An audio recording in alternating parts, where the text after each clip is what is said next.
चलिए, तो देखिए आज से हम लोग पढ़ेंगे जल के बारे में, ठीक है। तो जल सभी लोग जानते हैं, जल के बारे में सभी लोग जल का सेवन करते हैं, खाना बनाने में, खेती करने में, पीने में, कपड़ा धोने में, नहाने में जल का कई तरह से हम लोग प्रयोग करते हैं। जल का रंग देखा जाए तो जल में कोई रंग तो होता नहीं, जो भी रंग उसमें डाल देंगे, लाल रंग डाल देंगे लाल हो जाएगा, काला रंग डाल देंगे काला रंग हो जाएगा, यानी जल में कोई रंग नहीं होता।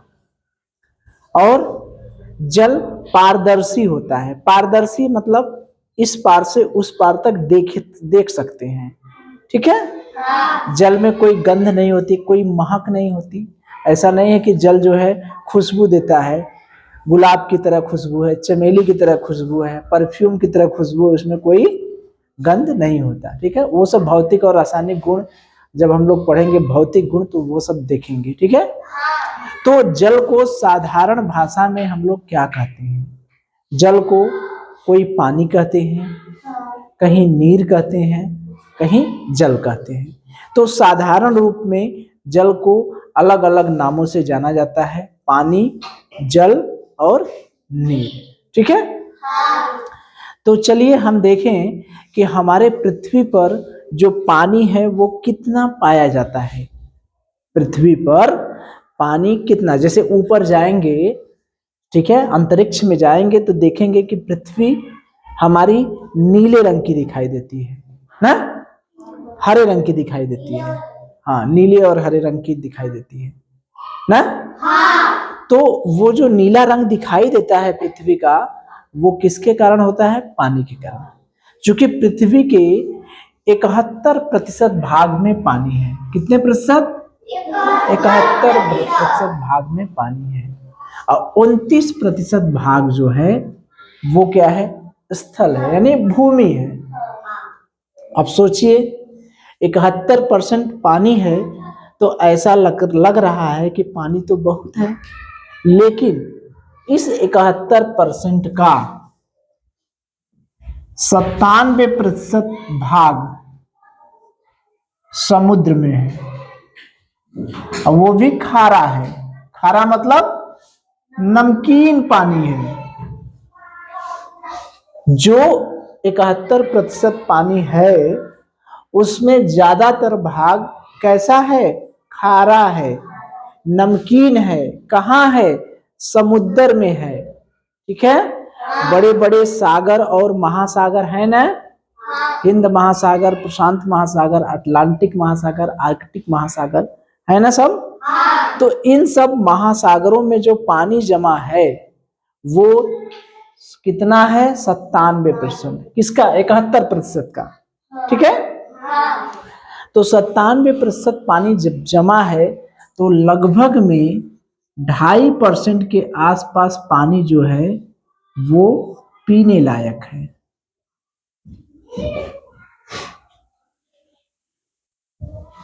पीने लायक, ठीक है। इसमें भी ये 2.5% पानी पीने लायक है। इसमें से भी शुद्ध 1% पानी है जो पीने लायक है, जिसको हम पी सकते हैं। सब पानी नहीं पी सकते। सागर के अलावा जितनी पानी है सभी पानी को हम पी सकते हैं नहीं। तो 2.5% पानी पीने लायक है, लेकिन उसमें से भी 1% हम पी सकते हैं शुद्ध रूप से, ठीक है। तो इसका मतलब पानी है तो पूरी पृथ्वी में फैला। महासागर का पानी, समुद्र का पानी तो हम पी नहीं सकते, वो खारा है, ठीक है। तो जब उसको पी नहीं सकते तो पीने लायक पानी हमारे लिए कितना बचा? वही 2.5%। उसमें भी सब मिला जुला कर देखेंगे, कहीं नदियों में है, कहीं तालाबों में है, कुओं में है, तो हर जगह का पानी तो पीने लायक है नहीं। 1% मिला जुला कर पीने लायक रहता है, ठीक है। अब सोचिए पानी कितना कीमती है, नहीं है?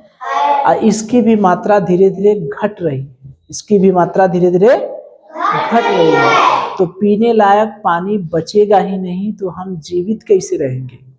इसलिए पानी को बचाना जरूरी है कि नहीं? ठीक है। तो पानी क्यों बचाना जरूरी है। तो देखिए जो पानी है उसका प्रश्न आता है कि कितना प्रतिशत भाग पृथ्वी पर पाया जाता है, पृथ्वी पर कितने प्रतिशत भाग में जल पाया जाता है। तो क्या कहेंगे 71%। ठीक है। अगर आपसे पूछा जाता है कि पृथ्वी के कितने प्रतिशत भाग में जल पाया जाता है तो 71%। जल का अणु सूत्र क्या होता है H2O। ये सभी प्रश्न वाइज पूछे जाते हैं कि जल का अणु सूत्र क्या होता है H2O। ठीक है। H2O। जल के अणु सूत्र में हाइड्रोजन कितने हैं, कितने हाइड्रोजन है 2, ऑक्सीजन कितना है 1। तो जल का अणु सूत्र क्या होता है H2O। ठीक है। आइए जल के घनत्व के बारे में बात करें। डेंसिटी, डेंसिटी मीन्स घनत्व। ठीक है। तो जल का घनत्व कितना होता है 1 ग्राम प्रति सेमी क्यूब। 1 ग्राम प्रति सेमी क्यूब यानी 1 ग्राम प्रति घन सेमी। ठीक है। या 1 ग्राम प्रति ml मिलीलीटर, यानी 1 मिलीलीटर का वजन लगभग में 1 ग्राम होता है। जल का घनत्व जो होता है 1 लीटर पानी और 1 लीटर 1 किलो पानी और 1 किलो भार और 1 लीटर पानी का वजन लगभग में क्या होता है बराबर होता है। क्यों? क्योंकि इसका घनत्व क्या होता है, घनत्व बराबर द्रव्यमान बटे आयतन होता है। ठीक है। घनत्व बराबर होता है द्रव्यमान बटे आयतन, द्रव्यमान बटे आयतन, यही होता है घनत्व। तो अगर घनत्व 1 हो गया, घनत्व 1 हो गया, D से हो गया घनत्व, M से हो गया द्रव्यमान, V से हो गया आयतन। अगर ये 1 हो गया तो M बटे V यानी क्या हुआ M बराबर V, यानी द्रव्यमान और आयतन लगभग में क्या होंगे बराबर होंगे। तो पानी का द्रव्यमान और पानी का आयतन दोनों बराबर होता है। तौलेंगे तब भी 1 किलो होगा और आयतन में देखेंगे तब भी 1 किलो होगा। तो यही है घनत्व, पानी का घनत्व कितना होता है 1 ग्राम प्रति सेमी क्यूब। ठीक है। या 1 ग्राम प्रति मिलीलीटर। ठीक है। चलिए अब देखिए पृथ्वी पर जल की मात्रा तो हो ही गई है, जल की अवस्था क्या होती है, जल कैसे मिलता है, जो हमारे पृथ्वी पर जल पाया जाता है वो किस अवस्था में मिलता है। पदार्थ की 3 अवस्था होती है, या तो ठोस, या तो द्रव, या तो गैस। तो पानी जो होता है हमारा वो पानी किस अवस्था में मिलता है द्रव अवस्था में। किस अवस्था में द्रव अवस्था में, यानी लिक्विड अवस्था में। ठीक है। चलिए अब देखिए, अब ये जो पानी है इस पानी में जो तत्व हैं कौन कौन से 2 तत्व हैं, एक तत्व है हाइड्रोजन और एक तत्व है ऑक्सीजन। H का मतलब हाइड्रोजन, O का मतलब ऑक्सीजन। जल में कौन कौन तत्व मिले हैं, 2 तत्व हैं, एक है हाइड्रोजन और दूसरा है ऑक्सीजन। तो उनका अनुपात कितना है, उनका अनुपात कितना है। तो जल में हाइड्रोजन और ऑक्सीजन का अनुपात कितना होता है, हाइड्रोजन अनुपाते ऑक्सीजन। ठीक है। तो देखिए हाइड्रोजन का कितना आयतन है पानी में 2, हाइड्रोजन केट्रो है 2, और ऑक्सीजन कितना है 1, तो 2 अनुपाते 1। जल में H2O है जो है, हाइड्रोजन कितने आयतन है 2 आयतन, ये 2 है तो 2 आयतन। ऑक्सीजन कितना है 1 आयतन। तो आयतन के हिसाब से अगर हाइड्रोजन और ऑक्सीजन में जल का अनुपात, जल में हाइड्रोजन और ऑक्सीजन के अणुओं का अनुपात देखा जाए तो कितना होता है 2 अनुपाते 1। ठीक है। अगर जल में आपसे ऑक्सीजन और हाइड्रोजन का अनुपात पूछता है तो यही अनुपात क्या हो जाएगा, 1:2। तो उल्टा हो जाएगा ना, पहले ऑक्सीजन कहेगा तो ऑक्सीजन कितना है 1, हाइड्रोजन कितना है 2। तो याद रखिएगा, अगर आपसे पूछा जाता है कि आयतन के हिसाब से, आयतन के अनुसार जल में हाइड्रोजन और ऑक्सीजन का अनुपात कितना होता है, तो क्या कहेंगे 2:1। ठीक है। अगर आपसे कहा जाता है कि पानी में हाइड्रोजन और ऑक्सीजन का अनुपात कितना है, तो क्या कहेंगे 2:1 आयतन के हिसाब से। ठीक है। अगर भार के हिसाब से कहा जाता है तो भार क्या होता है, भार एक शब्द होता है परमाणु भार। ठीक है। तो भार के लिए ये जानिए कि परमाणु भार जो होता है, परमाणु भार जैसे हम लोग तौलते नहीं है, जैसे 2 ग्राम 5 ग्राम 6 ग्राम वजन तौलते हैं ना, तो हाइड्रोजन का उसी तरह से रसायन की भाषा में, केमिस्ट्री में, ठीक है, केमिस्ट्री माने रसायन, रसायन की भाषा में हाइड्रोजन का वजन कितना होता है। ठीक है। तो हाइड्रोजन का जो वजन होता है यानी भार जो होता है, उसको रसायन की भाषा में हम लोग कहते हैं परमाणु भार। ठीक है। रसायन की भाषा में हम लोग क्या कहते हैं, परमाणु भार। तो जो हाइड्रोजन होता है उसका परमाणु भार होता है 1, ऑक्सीजन का परमाणु भार होता है 16। ठीक है। तो अगर आपसे कहा जाता है कि भार के अनुसार अनुपात बताइए, ठीक है, तो भार के अनुसार अनुपात क्या हो जाएगा 1:8। कैसे, देखिए H2O, एक हाइड्रोजन का भार कितना है 1, तो 2 हाइड्रोजन का भार कितना हो जाएगा 2, यही होगा ना। एक ऑक्सीजन का भार कितना है 16, तो 2:1 क्या हो गया 16, 2 से काट दीजिए, 2 इकाई 2, 2 अट्ठे 16, तो 1:8 आ गया कि नहीं। तो भार के अनुसार जो अनुपात है वो होता है 1:8। ठीक है। ये याद रखिएगा। अगर पानी में आपसे पूछा जाता है कि पानी में हाइड्रोजन और ऑक्सीजन का अनुपात बताइए आयतन के अनुसार, तो क्या कहेंगे 2:1। क्या कहेंगे 2:1। हाइड्रोजन 2 ठो है आयतन के हिसाब से, ऑक्सीजन 1 ठो है।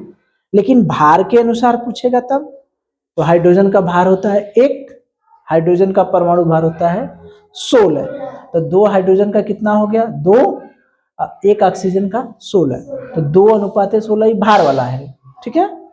तो 2:16 काट देंगे यानी 1/1:8। तो भार के अनुसार 1:8 और आयतन के अनुसार 2:1। याद रहेगा।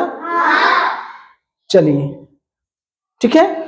तो इसके बाद हम लोग ये देखेंगे कि पानी को जब हम उबालते हैं तो वो कितने डिग्री सेल्सियस पर उबलता है, तो कितना ताप रहता है कि उबल जाता है।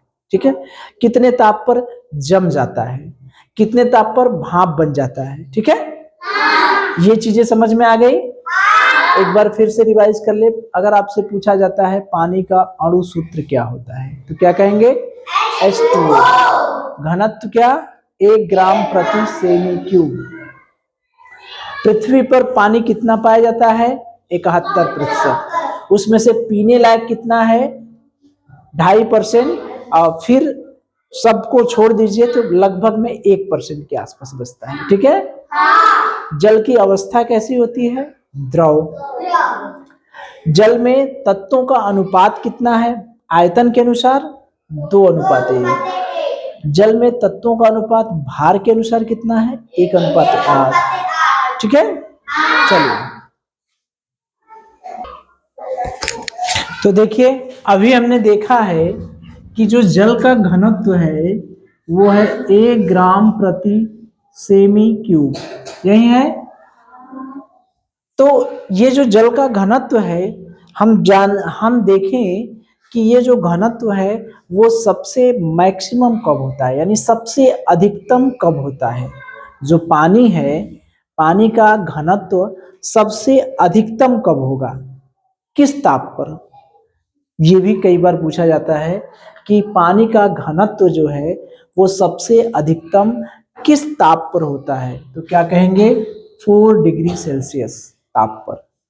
कितने ताप पर, 4 डिग्री सेल्सियस। ठीक है, ये इसको कहते हैं डिग्री सेल्सियस। क्या कहेंगे, डिग्री सेल्सियस।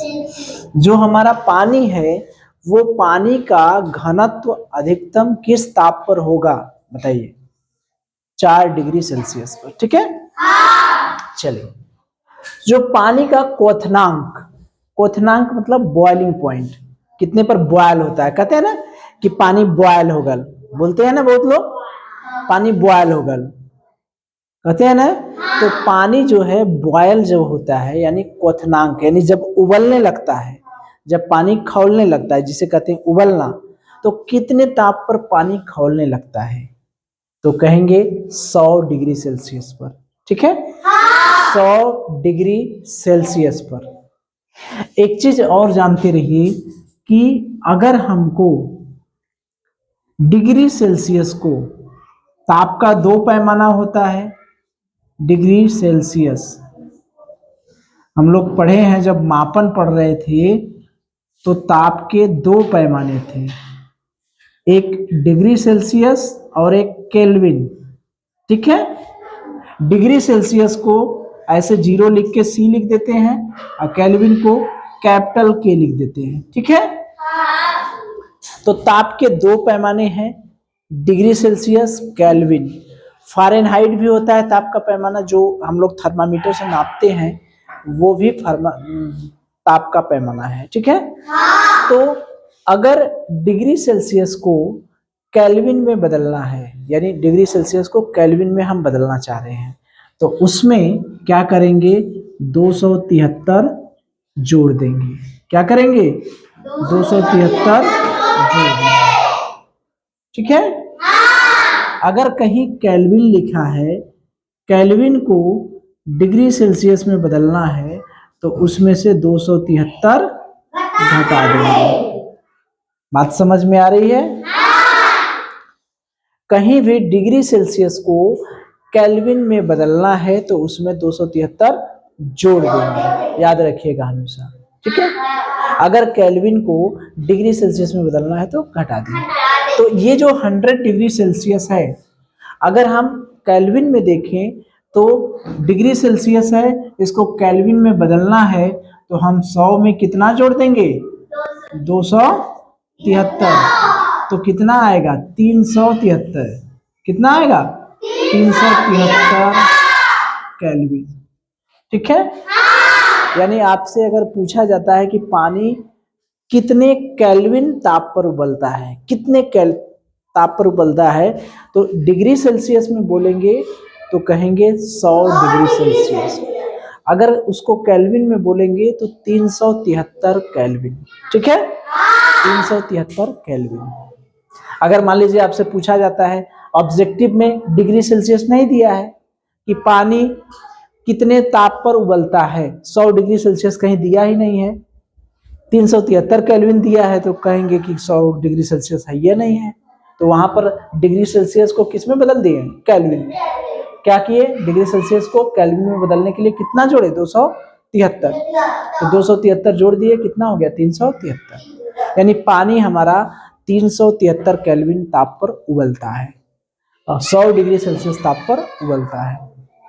डिग्री सेल्सियस में बोलेंगे तो 100 डिग्री सेल्सियस, केल्विन में बोलेंगे तो 373 डिग्री, अरे 373 केल्विन। ठीक है, अब देखिए उसका हिमांक, हिमांक माने क्या है, जमना, freeze, freezing, freezing of water, freezing, जानते हैं फ्रीज, देखते हैं ना फ्रीज में जम जाते हैं, फ्रीज यानी जमा देता है। ठीक है, तो फ्रीज यानी पानी जमता कब है, कितने ताप पर जमता है, तो 0 डिग्री सेल्सियस। कितने ताप पर, 0 डिग्री सेल्सियस ताप पर। अगर इसको हम लोग केल्विन में बनाएं तो इसमें क्या जोड़ेंगे? 273। तो 0 में 273 जोड़ देंगे तो क्या आएगा? 273 केल्विन। यानी पानी कितने ताप पर जमता है? सेल्सियस में बोलेंगे तो 0 डिग्री सेल्सियस। कितने ताप पर जमता है? केल्विन में बोलेंगे तो 273 केल्विन। याद रहेगा? केल्विन में 273 और सेल्सियस में 0 डिग्री सेल्सियस। ठीक है?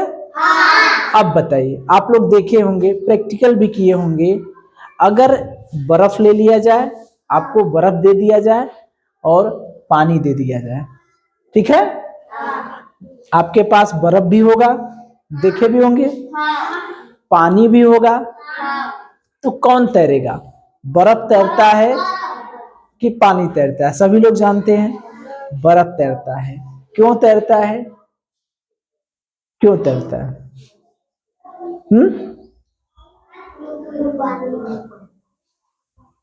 बताइए। बर्फ और पानी, देखिए ये पानी है, ये मान लीजिए पानी है, ठीक है, ये यानी जल है, ये मान लीजिए बर्फ है। जल के अणु अगर इतने हैं, ठीक है, तो बर्फ के अणु थोड़ा सा दूर दूर होंगे। बात समझ में आ रही है? ये बर्फ के अणु, यानी जल का घनत्व ज्यादा होगा, घनत्व इसका ज्यादा होगा और इसका घनत्व कम होगा। बर्फ का घनत्व थोड़ा सा कम होता है, जिसका घनत्व कम होता है वही चीज ऊपर तैरती है। आप लोगों को ताज्जुब होगा, एक ऐसा सागर है मृत सागर, समझ रहे हैं? मृत सागर, डेड सी हो सकता है हम बताए हों, मृत सागर, उसका पानी इतना ज्यादा खारा रहता है, उसका घनत्व इतना ज्यादा रहता है कि उसमें हम लोग तैरते हैं। हम लोग अगर लेट जाएंगे तो डूबेंगे नहीं, ठीक है? तो वही है कि जिसका घनत्व ज्यादा होता है वह नीचे रहती है और जिसका घनत्व कम होता है वो ऊपर तैरती रहती है। तो जब बर्फ और पानी को हम लेंगे तो बर्फ का घनत्व कम होने के कारण बर्फ क्या करेगी? ऊपर तैरने लगेगी। बात समझ में आ रही है? तो जिसका घनत्व कम रहता है वो कहाँ तैरती है? ऊपर तैरती है, ठीक है? तो अगर आपसे पूछा जाता है कि जल का अधिकतम घनत्व कब होता है तो क्या कहेंगे? 4 डिग्री सेल्सियस पर। क्वथनांक कितना होता है? सेल्सियस में बताइए 100 डिग्री सेल्सियस, केल्विन में बताइए 373, हिमांक कितना होता है? 0 डिग्री सेल्सियस, केल्विन में बताइए 273 केल्विन, ठीक है? अब जल और बर्फ में कौन तैरेगी? ऊपर बर्फ तैरेगी, जल नीचे रहेगा, ठीक है? चलो, तो जल के बारे में हम लोग बहुत कुछ सीखे।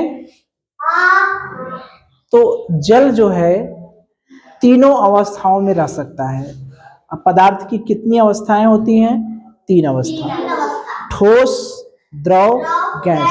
अपने चारों तरफ की जो वस्तुएं देखेंगे वो इन्हीं 3 रूपों में पाई जाती हैं, ठोस, द्रव, गैस। तो पानी जो है वो ठोस में भी रह सकता है, द्रव में भी रह सकता है और गैस में भी रह सकता है। कैसे? बताइए। पानी है, ये ठोस कब बनेगा? ठंडा कर देंगे, ठीक है? ये द्रव है, इसको हम लोग क्या किए? ठंडा कर दिए। फ्रिज में रखते हैं कि नहीं पानी? फ्रिज में रख के जब उसको ठंडा कर देते हैं तो यही पानी क्या बन जाता है? बर्फ। यानी जो द्रव था वो किस में बदल गया? ठोस में बदल गया। जो द्रव था हमारा वो किस में बदल गया? ठोस में। बदल गया कि नहीं? कैसे? ठंडा करने पर, ठीक है? द्रव जो है उसको ठंडा कर दे, द्रव मतलब पानी, ठीक है? जब उसको ठंडा कर दिए हम लोग तो वो बन गया बर्फ। तो बर्फ क्या है? ठोस। यानी पानी को जब हम ठंडा करते हैं तो वो किस में बदल जाता है? ठोस में। अब पानी को गर्म कर देंगे तब क्या होगा? पानी को गर्म करते हैं तो देखते हैं वो खौलते खौलते पूरा का पूरा पानी क्या हो जाता है? उड़ जाता है, वाष्प बन जाता है कि नहीं? जब पानी को हम लोग गर्म करते हैं तो गर्म करते करते एक ऐसी स्थिति आती है कि पानी वाष्प बन के पहले तो खौलने लगेगा, खौलने के बाद पानी वाष्प बन के उड़ने लगता है। कैसे पता चलेगा? जो ढक्कन से ढक दीजिए तो देखिए ढक्कन के ऊपरी निचली किनारे पर सब छोटी छोटी पानी की बूंदें दिखाई देती है, उड़ता है ना? नहीं तो ऐसे गैस पे रख दीजिए, पानी को खौलाइए, देखिए घंटा 2 घंटा बाद देखेंगे तो पानी घट जाता है, तो उड़ गया ना पानी। तो पानी को जब पानी को ठंडा करेंगे तो वो बर्फ बन जाएगा और गर्म करेंगे तो भाप बन जाएगा। होगा कि नहीं? इसका मतलब हम लोग क्या समझे? इसका मतलब हम लोग ये समझे कि ये जो अपना द्रव है, ठीक है, इस द्रव को गर्म करेंगे तो ये द्रव किसमें बदल जाएगी? गैस में। इस द्रव को ठंडा करेंगे तो ये किसमें बदल जाएगी? ठोस में। ठीक है। अब इस ठोस को हम फिर गर्म करते हैं, फिर गर्म करेंगे इस ठोस को, तो ये बर्फ को गर्म करते हैं तो ये किसमें बदल जाएगा? द्रव में। फिर द्रव को गर्म करेंगे तो किसमें बदल जाएगा? गैस में। नहीं बदलेगा क्या? इस गैस को अगर हम ठंडा कर देंगे, गैस को ठंडा कर देते हैं तो वो किसमें बदल जाएगी? द्रव में। गैस को अगर हम ठंडा कर देंगे तो वो किसमें बदल जाएगी? द्रव में। ठीक है। तो क्या समझे? जैसे बादल उड़ते रहते हैं हर जगह, बादल क्या है? एक तरह से गैसीय रूप है, ठीक है। पानी की छोटी छोटी बूंदें रहती हैं जो हवा में तैरती रहती हैं, ठीक है। जब कहीं ठंडा मिलता है तो वही बूंदें चिपक जाती हैं और बारिश होने लगती है। तो वो गैस था, गैस था कि नहीं? जैसे ही ठंडा हुआ वो किसमें बदल गया? द्रव में। छोटी छोटी पानी की बूंदें बन गई कि नहीं? तो जब गैस को ठंडा करेंगे तो वो क्या बन जाता है? द्रव। और द्रव को जब गर्म करते हैं तो क्या बन जाता है? गैस। और गैस को ठंडा करेंगे तो क्या बन जाएगा? ठीक है। द्रव को ठंडा करेंगे तो क्या बन जाएगा? ठोस। और ठोस को गर्म करेंगे तो क्या बन जाएगा? द्रव। और द्रव को गर्म करेंगे तो क्या बन जाएगा? गैस। ठीक है। तो ये तो हो गया, वो तीनों अवस्थाओं में रह सकता है। भूमि के अंदर कितना जल पाया जाता है? 1.6%। महासागरों में तो देखे हैं 71%, और भूमि के अंदर जो है 1.6%। ठीक है। ये जल चक्र क्या होता है? जल चक्र क्या होता है? जल चक्र का मतलब होता है जो पानी है, यही पानी, देखिए जल चक्र का मतलब है, जल चक्र का मतलब है ये जो पानी हमारे पृथ्वी पर है, मान लीजिए ये पानी है, ठीक है, यही पानी वाष्प बनके कहाँ जाता है? ऊपर बादल में, बादल बनाता है, ठीक है, वाष्प बनके ऊपर जाएगा, ठीक। और यही पानी फिर ठंडा होकर वर्षा के रूप में कहाँ आएगा? नीचे, ठीक है। तो ये एक चक्र बना रहता है, बारिश होगा नीचे आएगा, भाप बनेगा ऊपर जाएगा, तो एक चक्र की तरफ नहीं है। पानी है, ये जल है, ये जल है, ये वाष्प बन के कहाँ जाएगा? ऊपर जाएगा, और फिर ठंडा होके कहाँ आएगा? नीचे आएगा, वर्षा के रूप में आता है कि नहीं? जैसे तालाबों से, तालाब हो गए, पत्तियां वाष्पोत्सर्जन क्रिया करती हैं, पत्तियों से भी पेड़ पौधे जो हमारे जल लेते हैं वो जल पत्तियों के माध्यम से ऊपर निकालते हैं कि नहीं? तालाब है, नदियां हैं, सबसे पानी ऊपर जाता है कि नहीं जाता है। वही पानी बादल के रूप में क्या होता है, इकट्ठा रहता है। ठीक है, ठीक है। तो जो पानी हम लोगों का पृथ्वी पर पानी है, वो किसी न किसी रूप में ऊपर जाता है। कैसे ऊपर जाता है? पेड़ पौधे वाष्पोत्सर्जन क्रिया करते हैं तो पत्तियों के माध्यम से ऊपर जाता है। नदियों में जो जल है वो भी वाष्प बनता है। सूर्य की गर्मी लगती है ना, सूर्य की गर्मी से नदियों का पानी वाष्प बनता है, तालाबों का पानी वाष्प बन के उड़ता है, तो वो किसी न किसी रूप में ऊपर जाता है। ठीक है, और वही पानी फिर वर्षा के रूप में नीचे आता है। तो ये जल चक्र हुआ कि नहीं, तो इसी को कहते हैं जल चक्र। ठीक है, अब देखिए पानी के कुछ गुण देख लें। पानी तेरा रंग कैसा। ठीक है, तो पानी का रंग कैसा होता है, रंगहीन होता है।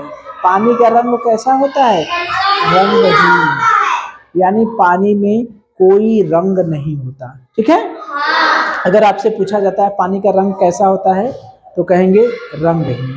पानी में कोई गंध भी नहीं होता, परफ्यूम की तरह खुशबू नहीं आती है। ठीक है, गुलाब की खुशबू नहीं आती है, पानी में कोई गंध नहीं होता। चीखेंगे तो पानी ऐसा नहीं कि मीठा लगेगा, पानी ऐसा नहीं कि खट्टा लगेगा, पानी ऐसा नहीं कि नमकीन लगेगा। बात समझ में आ रही है? पानी तीता भी नहीं लगेगा मिर्चे की तरह, कड़वा भी नहीं लगेगा। ठीक है, तो पानी में कोई स्वाद भी नहीं होता। ठीक है, न तो रंग होता है, न तो गंध होता है, न तो कोई स्वाद होता है। पानी क्या होता है, पारदर्शी होता है। पारदर्शी मतलब इस पार से उस पार झलकता है, देखेंगे तो साफ साफ दिखाई। जैसे शीशा नहीं होता, शीशे की खिड़की के आर पार जो दिखता है उसी को कहते हैं पारदर्शी। पारदर्शी माने कोई उस बगल खड़ा है, हम इस बगल खड़ा है, तो वो हमको देख लेगा, हम उसको देख लेंगे। ठीक है, तो पानी कैसा होता है, पारदर्शी। केशिका गुण, केशिका गुण क्या होता है, देखे होंगे जब हम पौधों को पानी देते हैं, वैसे देखे हैं पानी जब हम गिराते हैं तो पानी ऊपर से नीचे आता है ना, लेकिन पेड़ पौधों में पानी ऊपर चढ़ता है। देखिए ना, जैसे पानी हमने बोतल का ले लिया, ठीक, बोतल की पानी ले लिए, जब पानी गिराएंगे तो नीचे जाएगा ना, कभी पानी नीचे से भी ऊपर जाता है, नीचे से ऊपर चढ़ेगा पानी नहीं चढ़ेगा, लेकिन पौधों में चढ़ता है।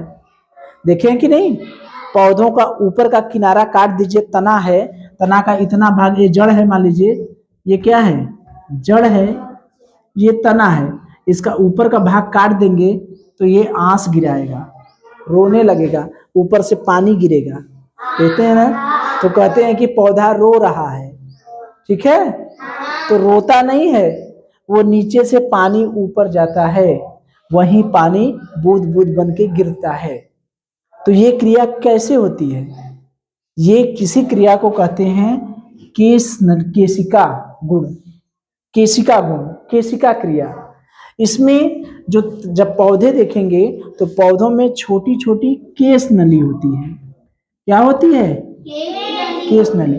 केश नली मतलब समझे, धागे जैसी पतली पतली संरचना होती है। तो पतली पतली संरचना जो होती है उसमें पानी ऊपर चढ़ता है, समझ रहे हैं, ऊपर चढ़ता है, वो उसे कहते हैं केश नलिका यानी केशिका क्रिया। ठीक है, तो केश नलियों में पानी ऊपर चढ़ता है, इसी वजह से पौधे जो है पानी पत्तियों तक पहुंचाते हैं। पानी के माध्यम से पौधे का हर चीज पानी के माध्यम से जाता है, चाहे जल हो, चाहे खनिज लवण हो, सब कुछ जाता है पानी के माध्यम से। तो केश नलियां ही रहती हैं जो पानी को पौधे के नीचे से ऊपर ले जाती हैं। केश नलिका के कारण ही जो पानी होता है वो गुरुत्वाकर्षण के विपरीत चलता है। गुरुत्वाकर्षण का मतलब समझ रहे हैं, जैसे पेन है, कहाँ गिरा, नीचे गिरा, पृथ्वी हर वस्तु को नीचे खींचती है, लेकिन पानी जो है इस गुरुत्वाकर्षण के विरुद्ध जाता है, उल्टा जाता है, नीचे गिरती है लेकिन ये उल्टा जाता है। तो ये यही इसका केशिका गुण है, पानी में केशिका गुण है। पानी जब पतली पतली, जैसे कपड़ा है, कपड़ा मान लीजिए सूखा हुआ कपड़ा है, उसका एक सिरा पानी में गिर गया तो देखते हैं पूरा कपड़ा भीग जाता है, भिजता है कि नहीं। अगर पानी नीचे जाता तब तो पानी को भीजना ही नहीं चाहिए, लेकिन वो केस न, धागा जो है, देखते हैं हम लोग पढ़े होंगे रेसे, कपड़ा बनाना बुने में, तो उसमें पतले पतले रेसों से मिलकर बना है, धागे से। तो हर धागा जो है केस नली का काम करती है। हर धागा कपड़े में, हर धागा क्या करता है, केस नली का काम करता है। तो उसी केस नली के जरिए पानी ऊपर चढ़ता है। बात समझ में आ रही है? तो पानी में केशिका वाला गुगड़ू भी होता है। आप तो समझ गए, केशिका समझ गए ना। ये प्रबल विलायक होता है। विलायक मतलब समझ रहे हैं, सबको अपने में घोर लेता है, कहता है आओ हम घोल लें। ठीक है। अब ऐसा नहीं कि कुछ लोग कहेंगे कि गुरुजी तेल को तो घोलता ही नहीं। ठीक है, वसा नहीं घुलता, अलकतरा नहीं घुलता, बहुत सा ऐसी चीजें हैं जो पानी में नहीं घुलती। ठीक है। तो सार्वत्रिक विलायक का मतलब कि ज्यादातर चीजों को पानी अपने अंदर घोल लेता है। विलायक माने घोल लेता है, विलायक माने घोल लेता है। ठीक है। चलिए अब देखिए, बात आती है कुछ ऐसे पदार्थ हैं जो पानी से प्रेम करते हैं। प्रेम करने का मतलब समझ रहे हैं, पानी के साथ मिश्रण बना लेते हैं। जब पानी के पास जाते हैं तो पानी में समा जाते हैं, मिल जाते हैं, कहते हैं आओ चलो तुम हमारे में मिल जाओ। ठीक है। तो वहीं पानी से जो प्रेम करते हैं उस, या जल में के साथ जो मिश्रण बना लेते हैं, उसे कहते हैं हाइड्रोफिलिक। आपसे पूछा जाता है कि हाइड्रोफिलिक क्या होता है। हाइड्रोफिलिक क्या होता है, यानी हाइड्रोफिलिक माने पानी से प्रेम करने वाले। फिलिक जैसे फील करते हैं, नहीं कहते कि आज फील नहीं भल, कहते हैं ना। तो पानी से प्रेम करने वाले जो होते हैं उसे कहते हैं हाइड्रोफिलिक। कौन कौन पानी से प्रेम करते हैं? जो पानी में घुल जाते हैं, जो भी घुल जाते हैं, जैसे लवण घुल जाता है, अम्ल घुल जाता है, क्षार घुल जाता है, शर्करा घुल जाता है, कुछ गैसें भी हैं जो घुल जाती है। ऑक्सीजन पानी में घुल जाएगा। ठीक है। ऑक्सीजन ये गैसें हैं, ऑक्सीजन पानी में घुल जाता है, तब तक मछलियां बेचारी सांस लेती हैं। अगर ऑक्सीजन पानी में सोचिए नहीं घुलता तो मछली जी पाती का? नहीं। जो पानी में रहने वाले जीव जंतु हैं जी पाते? वो पानी में घुली ऑक्सीजन को ही तो लेते हैं। तो ऑक्सीजन पानी में घुल जाता है। कार्बन डाइऑक्साइड भी घुलता है। देखिए कितना बढ़िया है, जब गैस छोड़ेंगी तो वो गैस बाहर भी आ जाएगा पानी में घुल के ना। तो ऑक्सीजन भी घुल जाता है, कार्बन डाइऑक्साइड भी घुल जाता है। तो अगर आपसे पूछा जाएगा कि पानी में हाइड्रोफिलिक कौन सा पदार्थ है, कौन सी गैसें है, हाइड्रोजन, नाइट्रोजन, कार्बन, ऑक्सीजन, तो ऑक्सीजन हाइड्रोफिलिक है कि नहीं है? कार्बन डाइऑक्साइड है कि नहीं है? चीनी है कि नहीं है? अम्ल है कि नहीं? क्षार है कि नहीं? शर्करा है कि नहीं? चीनी है कि नहीं? नमक है कि नहीं? ठीक। अब देखिए कुछ ऐसा भी होंगे जो पानी से नफरत करते होंगे। जैसे कोई व्यक्ति है, उसे सभी तो प्रेम करते नहीं, कुछ कोई नफरत करने वाले भी रहते हैं ना। गांव में कुछ लोग किसी को पसंद करेंगे तो कुछ लोग नफरत करेंगे। तो पानी से नफरत करने वाला कौन है? जो पानी से डरता हो। ठीक है। जो पानी से के साथ मिश्रण न बनाता हो। तो क्या क्या है? तेल, वसा, वसा और तेल। तो देखते होंगे तेल को जब पानी में डालेंगे तो कितना मिला दीजिए, लेकिन कुछ समय बाद रखेंगे तो पानी अलग तेल अलग, दोनों में पटबे नहीं करता है। दोनों एक दूसरे के क्या होते हैं? दुश्मन। कितना पटनी करने का प्रयास करिए लेकिन पानी और तेल कभी पटता ही नहीं। क्यों? क्योंकि पानी और तेल क्या है? तेल जो है पानी का हाइड्रोफोबिक है। हाइड्रोफोबिक, हाइड्रो माने होता है पानी, फोबिक माने नफरत करने वाला। ठीक है। तो अगर आपसे पूछा जाता है कि हाइड्रोफिलिक और हाइड्रोफोबिक, तो बता देंगे कौन सा हाइड्रोफिलिक है, कौन सा हाइड्रोफिलिक है। ठीक है। पानी से प्रेम करने वाले को क्या कहते हैं? हाइड्रोफिलिक। अब पानी से नफरत करने वाले को क्या कहते हैं? हाइड्रोफोबिक। तेल कैसा है? हाइड्रोफिलिक है कि हाइड्रोफोबिक है? हाइड्रोफोबिक। हाइड्रोफोबिक। चीनी कैसा है? हाइड्रोफिलिक। ठीक है। तो चलिए, तो क्या क्या हम लोग देखें, हम लोगों ने क्या क्या देखा? हम लोग ये देखें कि पानी जो है तीनों अवस्थाओं में रह सकता है। 71% पानी महासागरों में पाया जाता है। इसका 97% पानी खारा है, ठीक है। 2.5% के आसपास बर्फ के रूप में, झरनों के रूप में, तालाबों के रूप में, भूमिगत के रूप में। भूमिगत में कितना है? 1.6%, ठीक है। उसी 3% में, 2.5-3% में सभी लोग हैं।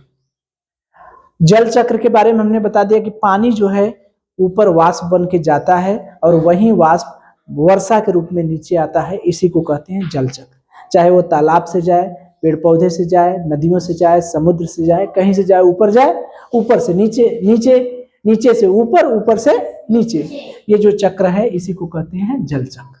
पानी का गुण क्या है? रंगहीन है, गंधहीन है, स्वादहीन है और पारदर्शी है। केशिका का गुण है, यानी गुरुत्वाकर्षण के विरुद्ध चढ़ता है, ठीक है। प्रबल विलायक है, सबको घोल लेता है।